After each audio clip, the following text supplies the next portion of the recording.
अस्सलामुअलैकुम। आधे सर दर्द का इलाज।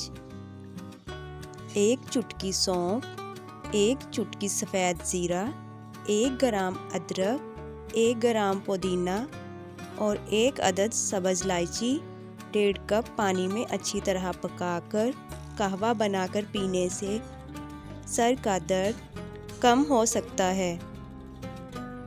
खुश्क मेवाजात, खमीरजात, मुरब्बाजात, किशमिश, गाजर का जूस और विटामिन ए से भरपूर ग़िज़ाओं का बकसरत इस्तेमाल करें। फल और फलों के जूसेस हस्बे ज़रूरत लाज़मी रोज़मर्रा खुराक का हिस्सा बनाएं। नींद हमेशा पूरी लें और बिलावजह बेसुकूनी से बचने की कोशिश करें। एक दिन में कम से कम 2 लीटर पानी पिएं। आधे सर के दर्द के इब्तिदा में ही अगर 1 से 2 ग्राम अदरक का सफ़ूफ ले लिया जाए या छोटा टुकड़ा चबा लिया जाए तो दर्द में शिद्दत नहीं आती। अगर आपको वीडियो पसंद आई तो चैनल को सब्सक्राइब कर लें।